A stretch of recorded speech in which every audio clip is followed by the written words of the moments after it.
She is our interior design academic advisor, and we also have Dr. Runying Chin, who is our program director and a faculty member with the Fashion Merchandising and Consumer Studies and Interior Design Department. She teaches textiles, project our capstone class. And then, oh, I also see Dr. Gustina here with us tonight. Dr. Gustina is one of our interior design instructors, and he teaches some of um, the intro classes. And so he's also worked in the industry before, so he will be a great resource as well. Excuse me for that. So tonight we'll go over a short presentation about the major, and then we will also open it up for questions. Anything you want to know about ECU, Kelsey and I were also once ECU students a very, very long time ago. So if there's anything aside from academics you want to know from ECU, feel free to ask. This is really informal. And again, it's just a way for us, for you guys to know who we are, know what our program is about, and kind of get to know a little bit more about ECU and its culture. So we will go ahead and get started. Bear with me while I try to share my screen and share the presentation. I'm not going to be very good at this.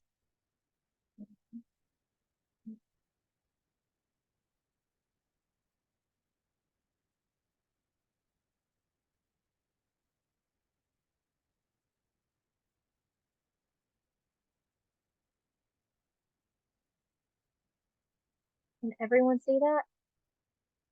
Okay. So the first major that I'm going to talk about is our BS in Fashion Merchandising and Consumer Studies. And then we'll also talk about interior design. And then we're also going to talk to you a little bit, give you a sneak peek of some exciting changes that are coming to our program as well. So get to know your advisors. I've already introduced Ms. Kelsey Webster. She also advises for public health as well, but she's also been helping us with interior design for the past couple of years. And I'm Kelly Gill again. I'm the director of our advising center, but I also advise for fashion merchandising, rec and park management, and recreational therapy. So talking about our fashion merchandising and consumer studies, and Dr. Chen, please feel free to drop in and talk about anything that you would like. But it is a Bachelor of Science in Fashion Merchandising and Consumer Studies. So we cover all aspects of the fashion industry, from business, from economics, from how to work with designers, how to plan, develop, and execute a product line. And we'll talk a little bit about the jobs that our students get a little later on, and also the classes that we will as well. Dr. Chen, what is fashion merchandising to you? And what do you like about our program that makes it so unique? Hi everyone, this is Ring Chen. I'm one of the faculty like Ms. Dale just introduced. So for merchandising, I would very proudly say our program prepares students based on their skill and talent. They can seek out opportunities to, to reach their potential in the industry, like whatever they're good at, their potential, talent, skill. So in the fashion industry, basically you can find a career that can match what you like to do, what you want to do. So that's the nature of the program. Yes, it's very broad, and like we talked about, you learn all aspects of fashion. So currently we have 162 students enrolled in our program. So we are a smaller program, which is nice. The average class size is 35 students. You really get to know your instructors and your faculty member. We're really close. There's a lot of hands-on experiential learning, which I'll also talk about in a minute. Our program is accredited by the American Association of Family and Community Science, and we often partner with a lot of industry experts, such as the National Retail Federation, Cotton Incorporated. Our students just went to New York, I think a couple of weeks ago or last month. A group of students went to the National Retail Federation. They got to meet with different industry experts and network. A few of them even got to interview there and were offered positions and jobs and internships, which is really cool to hear. Our curriculum is very dynamic, which means it changes. It adapts to what the industry needs. Fashion industry isn't what it was 20 years ago, so our curriculum is not going to be the same as it was 20 years ago. We actually have a board that we, get advice from. These are people who have graduated from our program who now own their own businesses and work in a fashion and apparel and interiors industries and retail. And they tell us what they are looking for as students graduate, and we adapt our curriculum to that. Obviously, a big one over the past few years, especially during COVID, has been e-tail. So we have a Google Analytics class now that we've incorporated. We learn a lot about trend forecasting, um, things like that. Sorry. And again, we promote hands-on experiential learning with internships and these field trips, and we'll talk a little bit about that as well. And then you'll also have access to departmental and college specific scholarships as well as the National Retail Federation. They also offer scholarships for our students as well. So program requirements. So any program or any major at ECU is going to require a minimum of 120 credit hours to graduate. So this includes 40 hours of general education courses, such as like your Englishes, your math, your social sciences, your humanities, health and exercise. So there's 40 hours of those. Fashion merchandising will take any science, any humanity and fine art. So if you're one of those students who are doing dual enrollment or early college classes, no worries. We will basically take everything. The only thing we have specified general education wise is in our social sciences area. Our students have to take Psych 1000 and microeconomics, Econ 2113 here at community colleges is a little bit different, but it's the principles of microeconomics. Within the core merchandising classes, you have 52 hours, and we'll talk a little bit about what those specific courses are. And then we also require a minor. So a minor is to help you just round out what you're wanting to do. So as career-wise, so you'll study fashion merchandising, but if you want to go in and own your own business, and those are some of the popular minors and certificates our students get. If you're wanting to own your own business, definitely do business minor or the entrepreneurship certificate. We have students who go into fashion blogging or fashion journalism, and they'll do the communication minor. I have a student, she wants to own her own wedding wedding dress boutique, but then she wants to partner that with a hotel so that she can go into other areas of the wedding industry, and she's doing the hospitality management minor. If you want to go into buying and selling, you can certainly go into the professional selling certificate, visual merchandising, which we'll talk about that in a minute, art. So there's a lot of different minors that our students can do. Something that's really cool that we have also at ECU is we have waiver courses for our MBA program. So if you know that you want to go on and get your master's degree and possibly get your MBA, your master's in business administration, you can minor in business while you're doing your fashion merchandising major and try to opt out of some of those first year classes so that you are able to graduate with your 4-year degree, have some waiver classes in the business minor that count towards your MBA so that when you graduate, you only have a year left to do your MBA. So you get your BS and your MBA in 5 years. This is careful planning with your advisor. So let them know upfront if that's something you're interested in and something that you want to do. And then we can work that into your degree plan.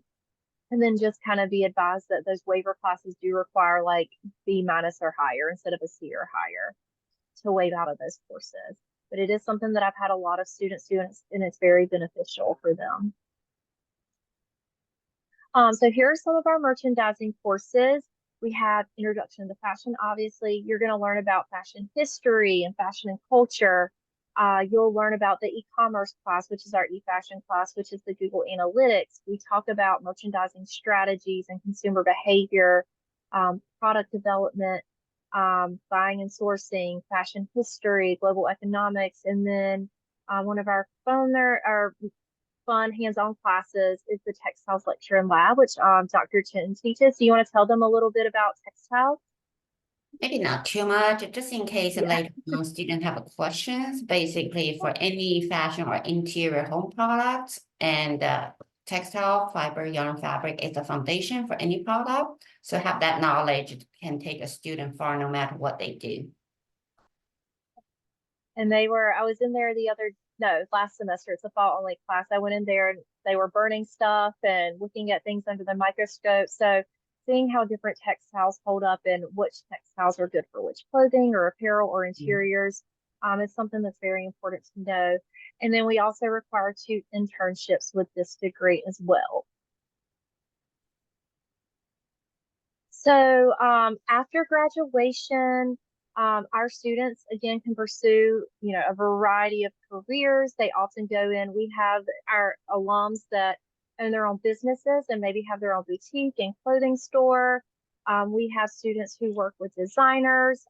Do have a couple of students who are currently working at Kohl's in our Kohl's headquarters in New York as buyers a trend forecaster for Kohl's. We have students who go and work at Belts, who are brand managers, fashion bloggers, trend forecasters. I think we have an alumni who is currently a visual merchandiser for Gucci. And visual merchandising is all about making stores or spaces aesthetically pleasing. You'll go, changing with the themes and the seasons. And she goes and oversees all, whenever Gucci opens up a new store, she oversees the visual merchandising aspect. Um, Dr. Chen, did I leave anything out as far as careers? It's pretty wide open, with what you can Yeah, do. it's too many maybe to cover all of them. I think you mentioned the most. Of course, you can be like, we have a couple of students after they graduate, they become boutique owners. They own their own business. And because of the digital marketing, when students are doing is for specifically like a email marketing management, it's one thing just in charge of that. And then we also have a student working as it's called account manager. That means within a big company, you are in charge of working with, like we have a student who work with a company, she's in charge working with Nike and other brand to develop product for specific brand. That's a very common job in the big company. You are working with other brands to produce products. So it's called executive account manager. So it's hard to explain that, but within big companies, there are so many different parts.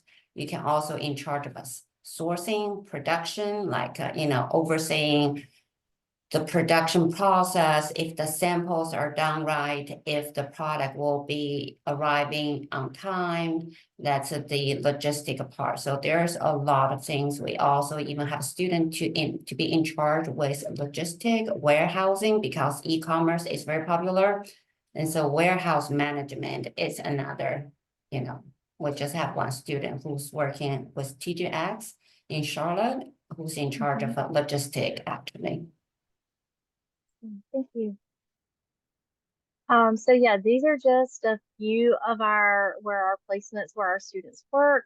And again, over 74% of our students have graduate jobs. The other percentage are going on and doing their MBA, or they may decide to we have a few students who have gone on to FIT and learning about fashion specifically designing. But these are just some of the places where our students have worked or have gotten internships at as well.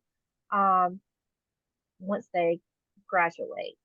So the student experience I've mentioned, and this is one of the cool aspects of our department and of this major, is that the student experience is very hands-on, very experiential learning driven.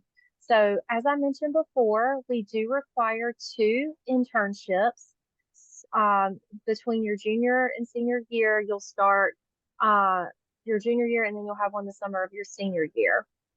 Each internship is 200 hours. The first internship is retail level.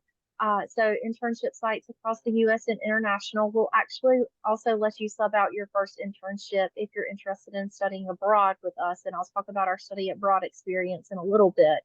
But yeah, your junior level internship again is retail. If you have a part-time job at a boutique or a department store, then that is certainly what we consider an internship. We want you to have experience in retail. You have to know the basics of the retail industry before moving up. And then your senior level internship is also 200 hours. It is more management responsibilities. So you don't necessarily have to have a management position, but for the purposes of the internship, we want students to have their supervisor give them management type duties, such as managing social media or managing aspects of the buying or the trend forecasting for that company. And again, these internship sites are US, international. You can find them on your own back at your hometown. We also have students, again, who have gotten um, internships, domestic or international internships through the National Retail Federation in New York or LA, in Florida. So we have students who are all over and doing their internships. And again, these are just some internship opportunities. Oprah's magazine, we've had somebody who is interested in fashion journalism there. We have students who are interested in interior merchandising. So they've been at Crate and Barrel or Pier 1. And then, of course, some of the name brand stores. We've had students who have interned with Amazon, America's Mart in Atlanta, which is a really awesome opportunity. We have field trips there as well. Michael Kors, Talbot's, just to name a few. We have two student organizations within the fashion merchandising department. The first is AMO, which is Apparel and Interior Merchandising Organization. So they actually plan professional field trips to New York City, to Atlanta, to America's Mart, where they learn about buying clothes for different companies. Also, the furniture market at High Point we've been to. They also we had a couple of classes who went to Raleigh to the Johnny O space there and got to learn about their space and how they operate. AMO also holds an annual fashion show to fundraise and, money for the community. And they're often styling themselves as they do a lot of upcycling and reuse and adaptive um, clothing for the community. So it's just a really cool opportunity. We also have a student chapter of the National Retail Federation as well. And similarly, they are doing internships and also going to these different places as well. So this is our partnership through the National Retail Federation. So they've been going to the NRF Big Show, which is a national retail conference. This is the one they went to a couple of weeks ago, where they get to meet and actually work with industry professionals. Some of our students have been offered jobs on the spot while they are there at the NRF Big Show. Some of them have offered scholarships. They're often reaching out to us saying like, hey, we have this scholarship and we need more applicants to apply, or this internship, and we know your students are great. Please, send this out to them and have them apply. So some of the industry tools that I've talked about, so what students learn, digital tools, we talked about the textiles class, industry materials that you need. We do documents, we do case studies. We also, again, like I said, adapt our curriculum. Industry expert guest speakers. That is a picture of one of our alumni.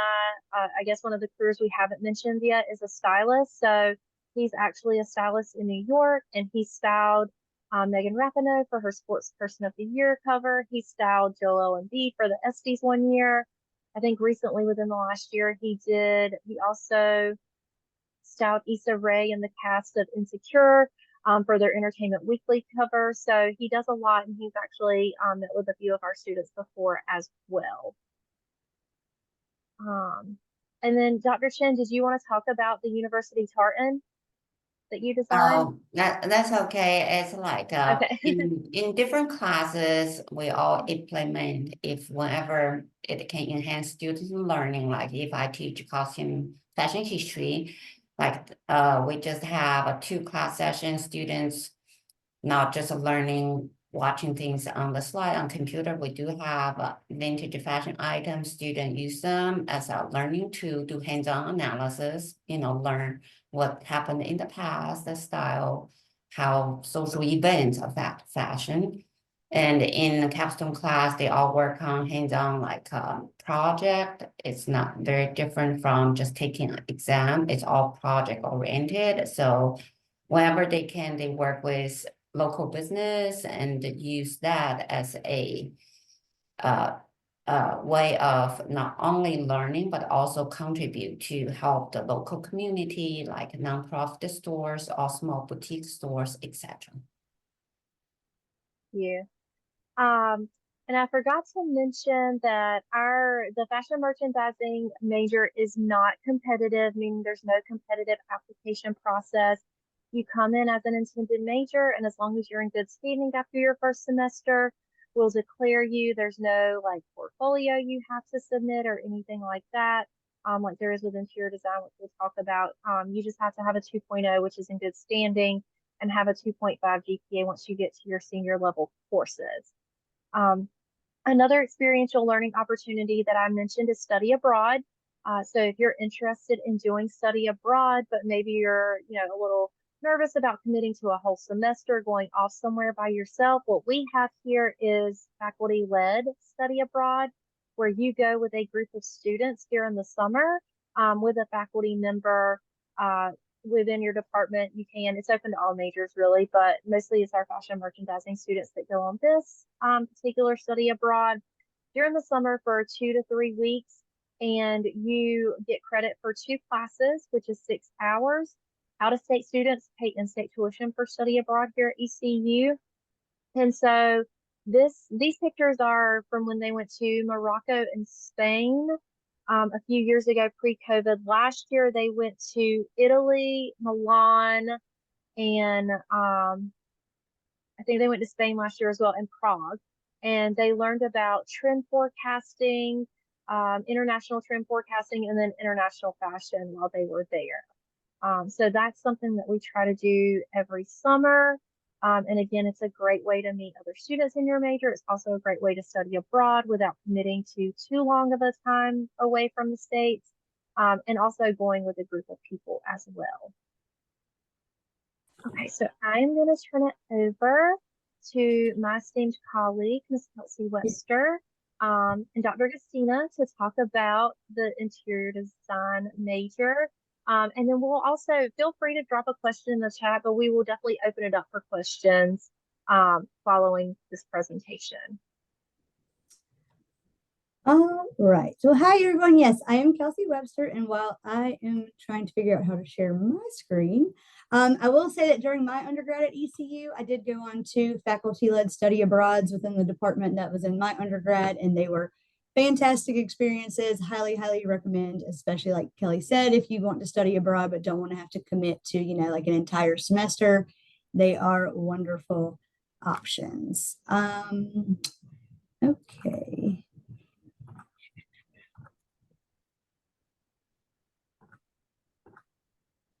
Okay, everyone see that okay? Oh, right. Wonderful. Well, yes, and Mr. Christina, please jump in at any moment, of course.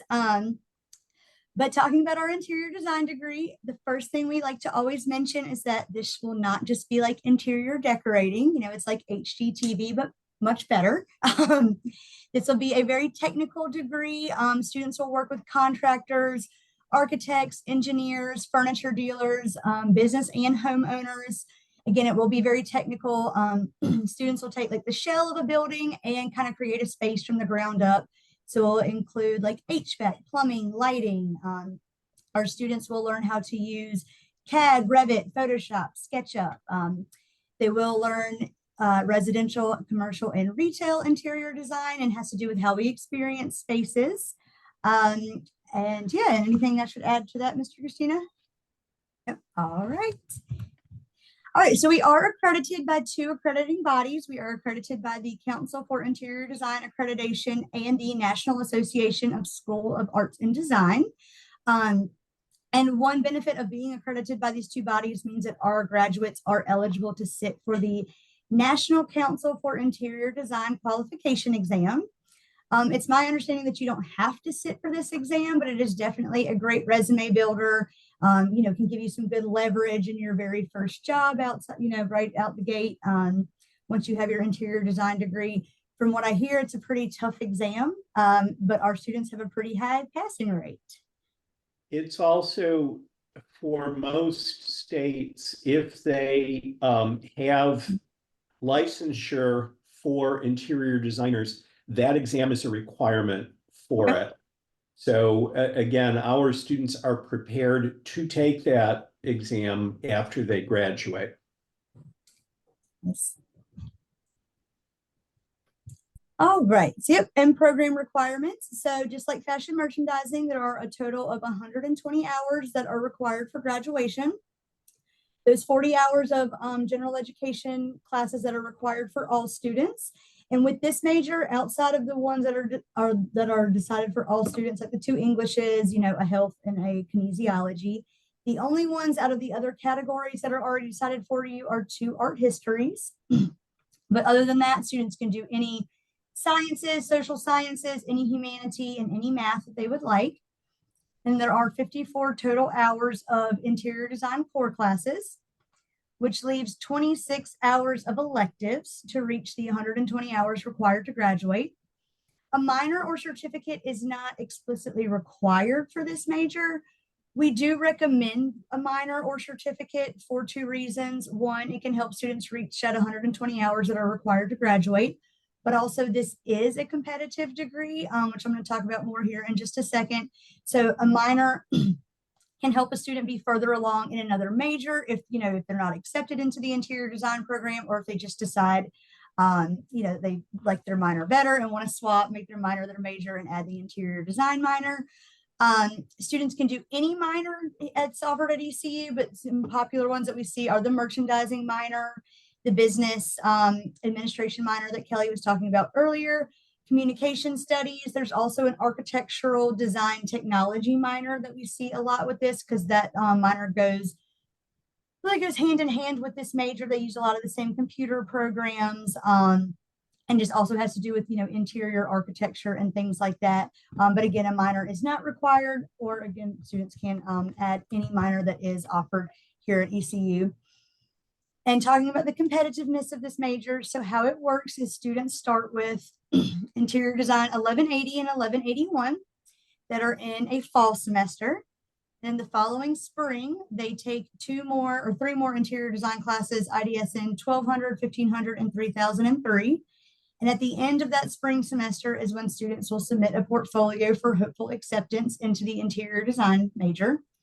22 students are accepted each spring, and you do not have to have any prior interior design knowledge or experience to be successful with this portfolio submission process. You are going to learn all the skills and things necessary to be successful in those first 2 interior design labs. You'll have Mr. Gustina's, you know, feedback and his expertise right at your disposal. He does make sure that students have, you know, access to all resources. You know, he will answer any questions. And that portfolio is comprised of like projects and assignments that, you know, were required in those 2 classes. So again, you will have already had his feedback. We typically have between 25 and 40 students submit. Sometimes you can have a little bit bigger of a cohort, or sometimes a little smaller. But yeah, again, that is why that minor is recommended, but not required, just that students are prepared, you know, in case they're not accepted into that program. But also, again, you know, you can be starting from square one, have, you know, no prior knowledge, and be successful in this program.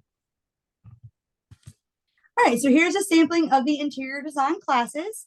So the design fundamentals and the color and lighting are 2 examples of classes that students take while they're still intended before they submit that portfolio.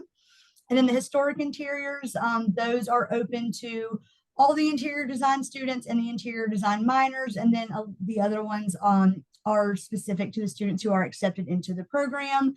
So they do like residential and commercial interiors, material specifications and systems. There is an internship that's required with this major. There's also an interior design communication. They will do capstone classes as well.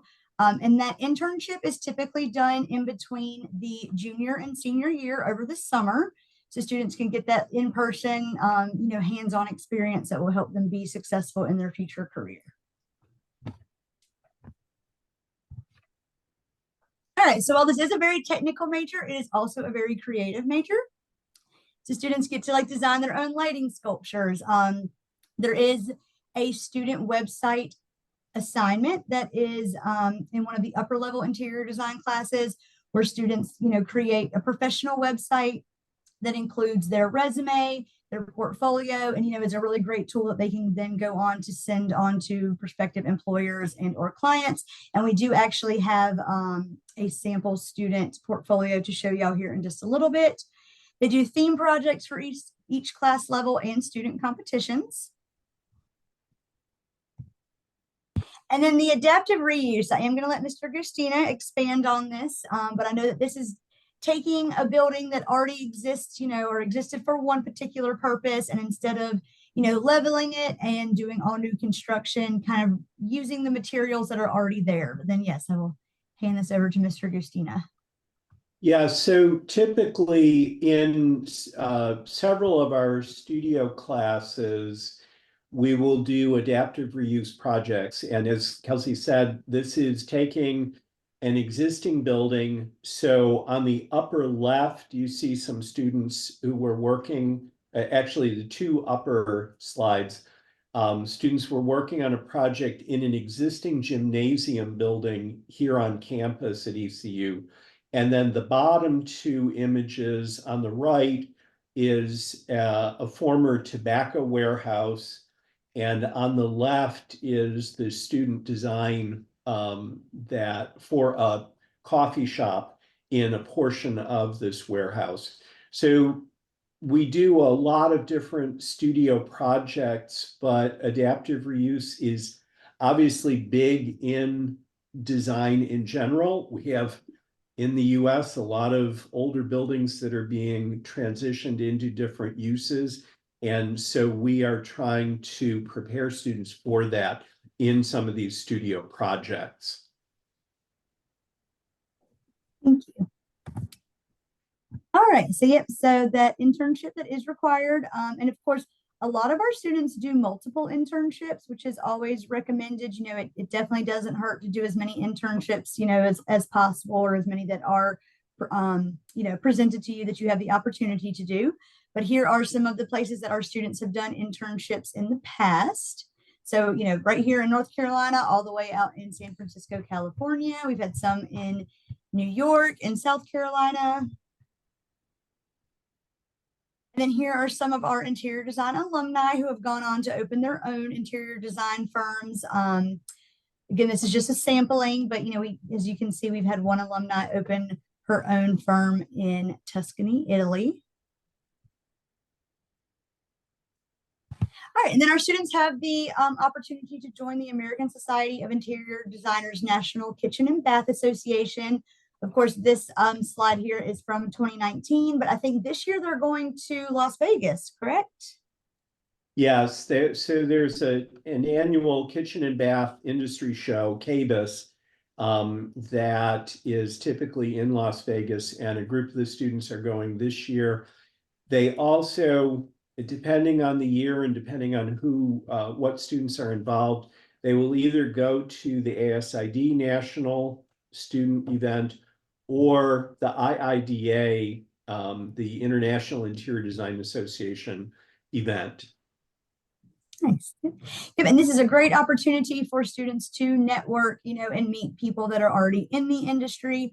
And as Kelly was saying, in fashion merchandising, there is a really great, strong alumni network with people that, that are already in the industry. And then that National Advisory Board, this is another, example of that, where students can go and already meet people who are very successful in the field. Oh, yep. And here is that advisory board.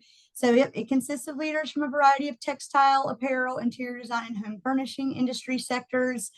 They provide insights to help guide curriculum development, connect our students and staff to industry networks, and also serve as guest speakers and mentors for students.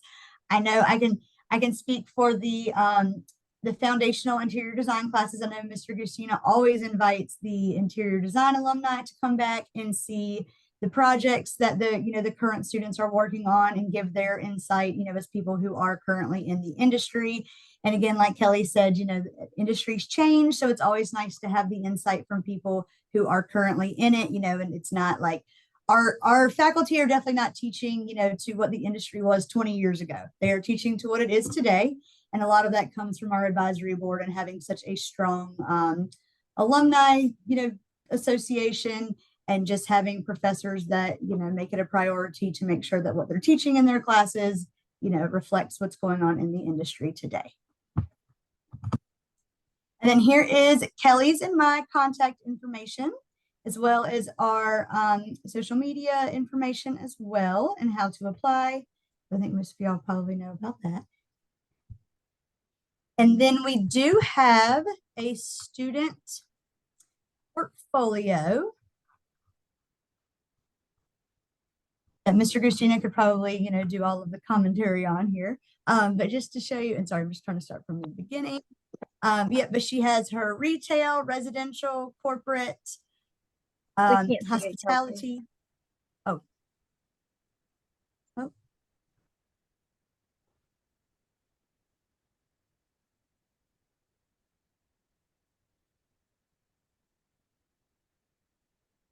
Okay. Well,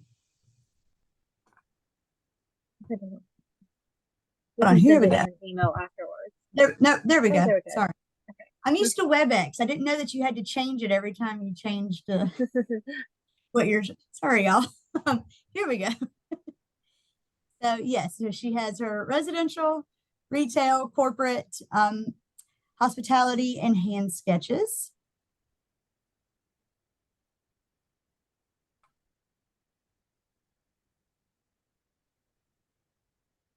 And so all of these images that you're seeing are from projects that the students have done in classes.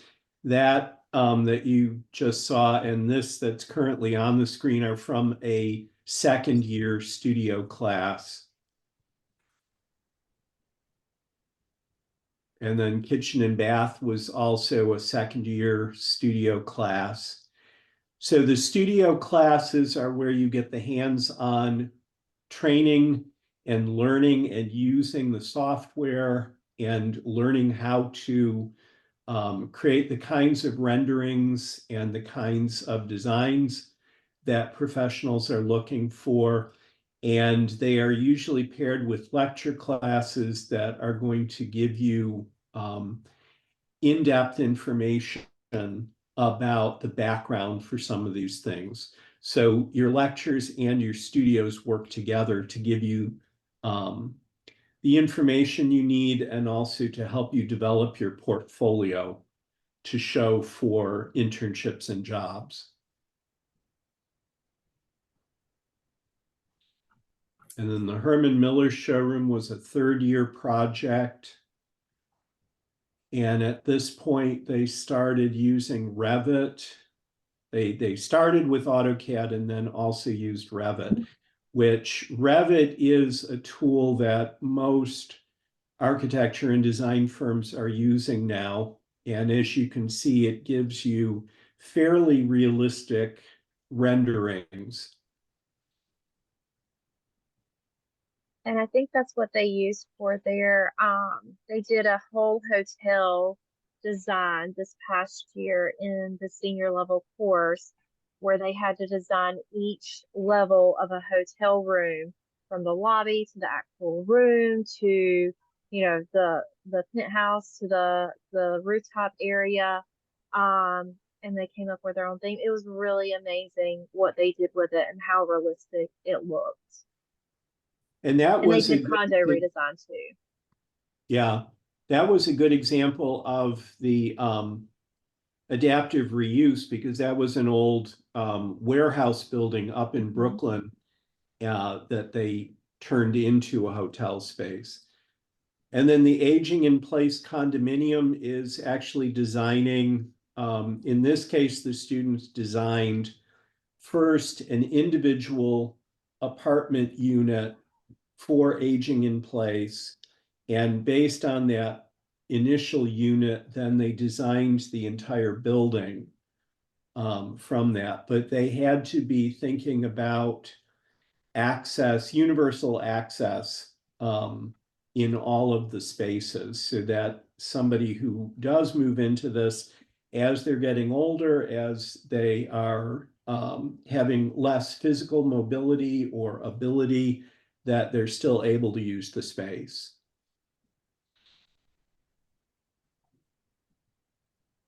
And they're again using Revit to design that project.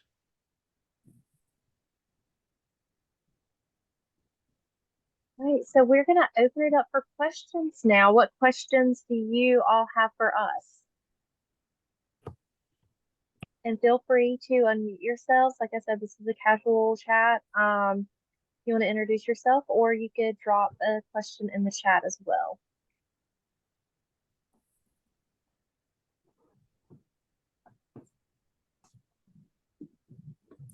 And Miss Christina, they did a project with the ECU Dental School too, not too long ago, didn't they? Yes. So that was a dental clinic that they did here in Greenville, and the students met with doctors and planners from the dental school in order to work on that. One of the things that students sometimes get concerned about is, oh, you know, if I want to do, let's say, hotel design, I have to have a portfolio that's entirely hotel design. That's not the case. So typically professionals, when they're looking at your portfolio, they're going to be able to tell from the various projects that you have how well you're able to design and how much you know about the design process. That's what they're really looking for. So we do a variety of projects so that students will have, you know, as you saw in that student's portfolio, students have all different types of projects so that whatever they're looking for, they're going to be able to have a related project in their portfolio, and then a variety of other things as well that the professionals can look at.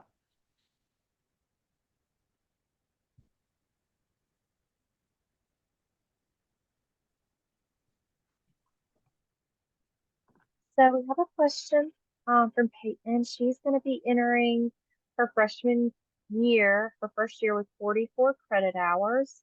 How easy will it be for me to get the 5 classes covered my first year so that I can be considered for the second year, for my second year for interior design program? Kelsey, do you want to answer that? Yeah. So basically the thing with the interior design classes is that they are fall and spring only. So as long as you get into those that first set of interior design classes, your very first fall semester, which would be that IDSN 1180 and 1181, then you are good to go. As long as you get a C or higher in those two, then you are good to go to move on to the next set in your first spring, you know, here at ECU. And then, you know, you'll get that decision that very first year,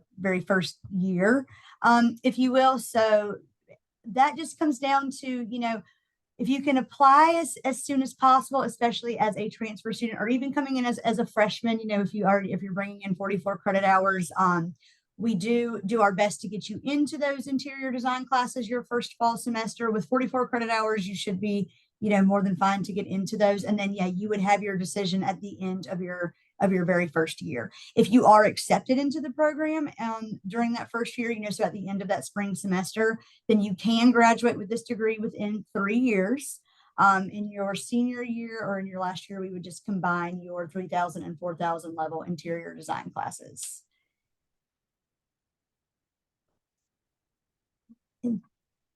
Palmer asks, is there specific criteria for fashion merchandising acceptance? No, fashion merchandising acceptance is open. So, you know, you'll come in as an intended fashion merchandising major, and as long as you're in good academic standing after your first semester, we go ahead and declare you right into the major. And then from there, you just have to be cognizant of your GPA, because we want you to have a 2 point, you have to have a 2.5 GPA to take the senior level 4,000 level classes. And I did promise you guys some changes that are coming to our program that we're working through.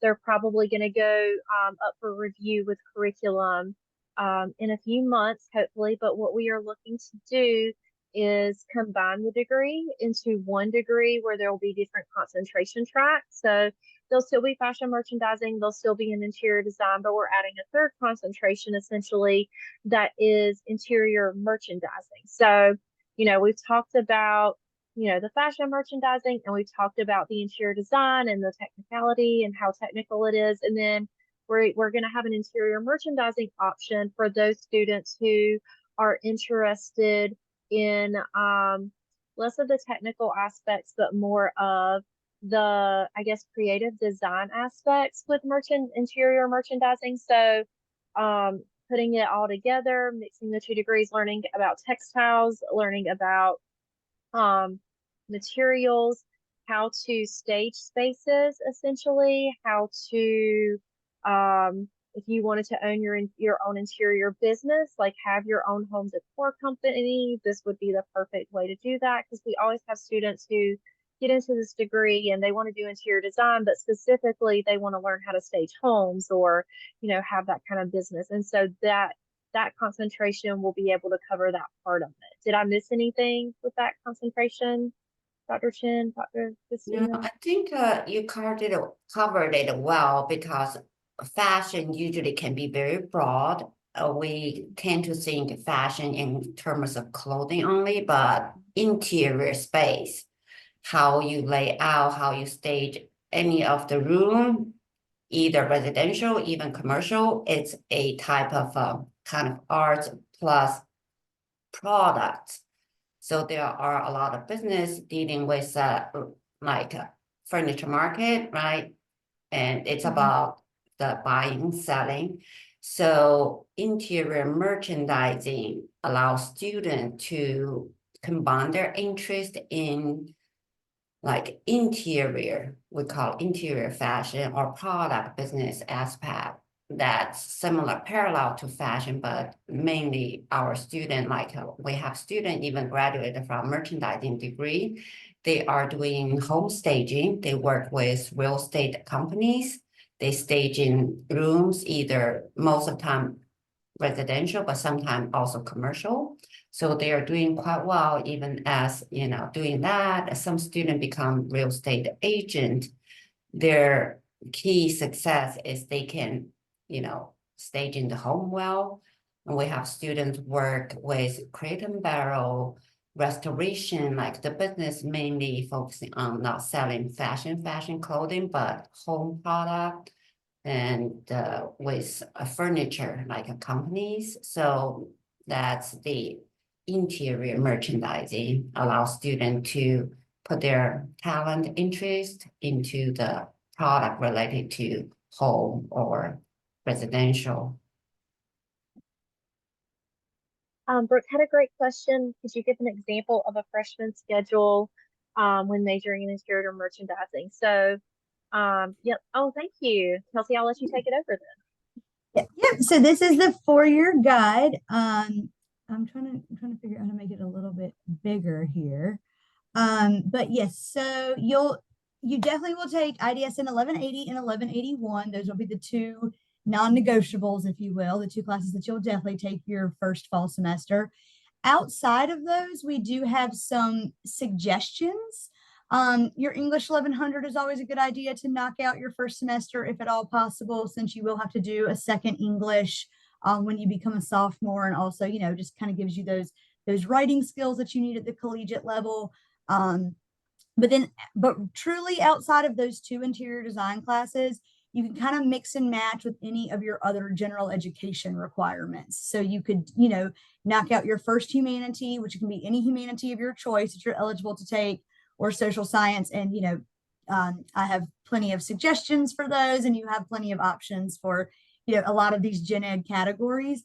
But let's say you don't end up taking the humanity, you can absolutely swap that out with another social science or a natural science, or your math 1050, or an elective. So you do have a lot of flexibility within this major outside of those two interior design classes your very first semester. And again, that's something that, I will be more than happy to help you with. And when you come to freshman orientation, we'll take a look at your schedule, make sure that you are good to go. And even if you, don't even have a full schedule, then when you come to orientation, you'll be able to sit down with an advisor like in a computer room, and we can help you, choose your first semester of classes. We just basically recommend between 12 and 14 hours of classes, each semester to be able, or excuse me, 14 and 16 hours of classes each semester to graduate within 4 years. I couldn't ask what art classes are required in the fashion merchandising program. We do not require any specific art classes. For your humanities and fine arts, you do have to take at least one fine arts, but you could do art, or you could do theater, or you could do dance or music, or public speaking. Those all counts as fine arts. Any art related classes would kind of be within the major, and the closest one would be probably the visual merchandising course. But again, you don't have to have an art background to take that course or understand that course. There's no specific art courses for fashion merchandising like there is for interior design. There are 2 art history courses you have to take for interior design.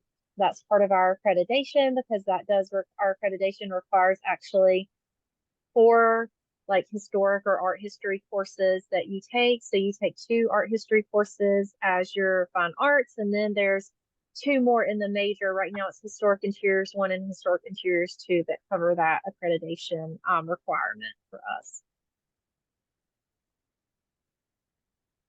And then I think somebody asked where most of our classes are. Most of our classes are in the Rivers building, which is on like the eastern side of campus. It's very close to everything though. It's very close to Brewster. It's very close to Bate, which is where a lot of your gen ed courses are. There's a Chick-fil-A right next door, where you can go grab lunch or breakfast. We're near the Right Circle, which is where there's an Einstein's Bagels that's close to there, or that's in there. I can't remember the other, I think there's a taco place there. So it's near food, it's near your other classes. So it's very convenient. It's near College Hill dorms, or residence halls, if you're trying to figure out what residence hall you're wanting to live in. Kelsey, do you have the fashion merchandising pulled up by any chance? If not, I can pull it up. Yep, I do. Okay. So excellent. This is an example of the fashion merchandising 4-year plan. It is very flexible. You do not have to follow this 4-year plan to a T. You'll see there are some fall only and some spring only classes that you'll want to be aware of. But again, as your academic advisors, we don't just turn you loose and say like, hey, here's the 4-year plan, good luck graduating. We require you to meet with us at least once a semester, because 1, we want to check in, see how you're doing, see how classes are going, hear any concerns that you're having with classes or just in general. And then what we do is we help you plan out your next semester. So you have, somebody I know has like 44 credits coming in. So we'll make sure that those are all being applied to your degree. There have been, we help as much as we can, but we also depend on you guys to communicate with us, different aspects and different things. So for example, if you're going to be on, federal financial aid, that is something in the past you haven't had to disclose to us, but we really would like to know, just because of the way that in the past year, we've had rule changes with our financial aid and what classes they'll cover. So we want to make sure that you're getting everything that you need. And so that's just kind of one example of how you can communicate with us. Even if it's something not advising related, we are a resource for everything. So if you're like, oh, I'm having this specific problem, where can I go? We're going to help you along with that and kind of be involved in that process as well. But yeah, this is our 4-year plan with fashion merchandising. It's gen eds mixed in with, again, merchandising classes. It's not going to be as prescribed or as prescriptive as interior design. It is very flexible.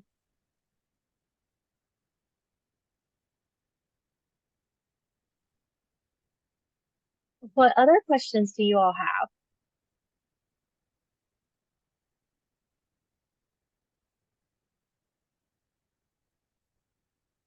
Some admissions requirements. If you're a senior and you haven't applied to ECU yet, and you want to apply, you can still apply through admissions website. Some upcoming events that we have.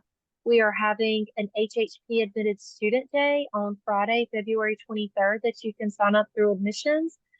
This is specifically for our college where, again, you'll get to kind of see our spaces in River, see the fashion merchandising computer lab. You'll see our resource room as well as the textiles lab, and meet some other students as well. And then, of course, there's the big Pirates Aboard event Saturday, March 23rd. If you're interested in coming to that, that's where they're going to have residence halls open. There'll be all of the academic units there, as well as student affairs, and you'll really get to get a great feel for the campus as well. And then if you are a pirate already, congratulations. And you know you're coming to ECU. We're excited. We can't wait to work with you. You'll start hearing more information from your advisor in the coming months, but around April, beginning of April, end of March is when you're really going to want to look out for communications from myself or from HHP advising. I don't have the exact date when freshmen can register, but I think it was around April sometime last year, if I'm not correct, when you could register for classes.